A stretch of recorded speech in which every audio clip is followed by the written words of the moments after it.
ladies and gentlemen, and welcome to the Talk Shop Show.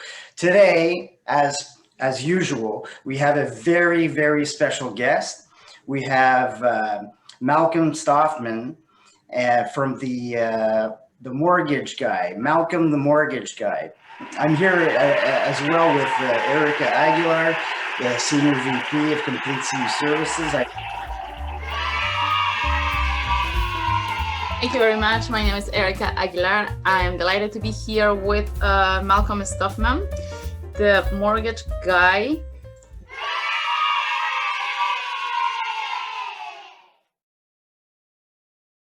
It's boggling my mind.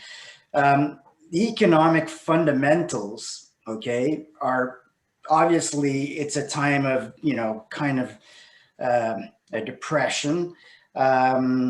Money's not coming in, businesses are closing. But yet the housing market continues to increase.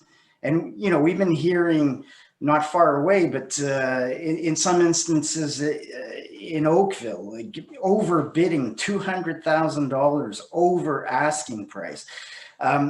What is this organic growth, or is it created by foreign investment? What, like in Hamilton, you're experiencing the same thing, I suppose. What is it? It doesn't make it. It's counterintuitive to me, and I'm boggled. Do you have an answer for that? PJ, if I had the answer to that, I would be a very wealthy man. But I do not have the answer to that. I feel exactly the same way. It is counterintuitive to me. There are still huge sections of the economy that are essentially shut down. There are still people that are not back to work. There are still, businesses that are suffering. But we are absolutely seeing the same thing here in Hamilton. 50 offers on a single property, My God, 35 of them with no conditions, $200,000 over asking, $150,000 over asking, no conditions on that. Like, it is wild what we're seeing. I don't really, like I say, I don't really understand it. It's real though. There's no doubt about it. It is actually happening, right? Like, there is absolutely no doubt that I am working with people every day where the realtors are saying, can we waive the condition of financing because my client has to go in over asking and it has to be a condition-free offer or it doesn't even get looked at.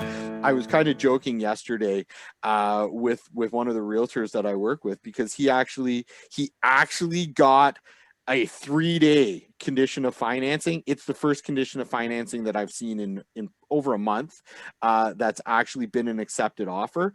It's a wild market out there right now. Houses in Hamilton that 10 years ago would have been $175,000 are $600,000 properties now, where people, it's, in the North End, where people would not have ever thought that they would raise a family or buy an investment property. They're buying properties all over the place. There's still streets in Hamilton, PJ, where lenders still have that sort of old mindset.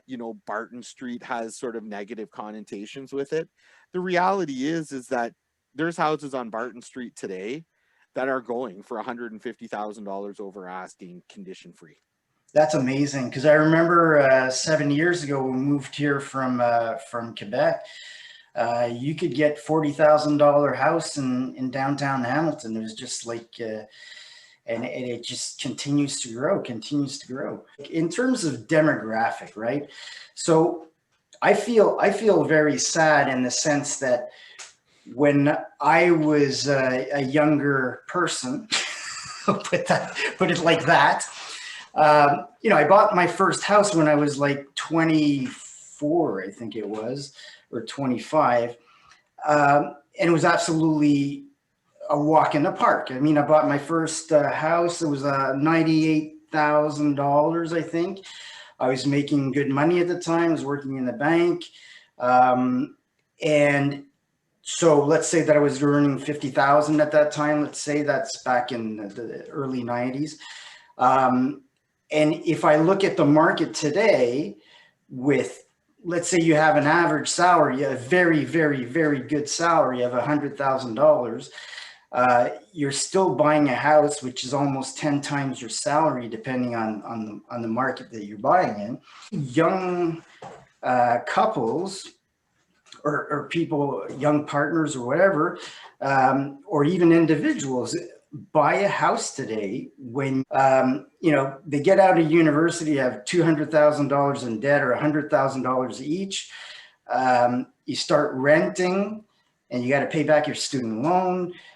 So I think it's a great point, PJ. Like I really, so if I went back a year and let's say a year and a half, right before the onset of COVID, before anybody really knew what the heck was going on, I was working with couples, and even at that time, what we were seeing was Hamilton was becoming unaffordable for young couples.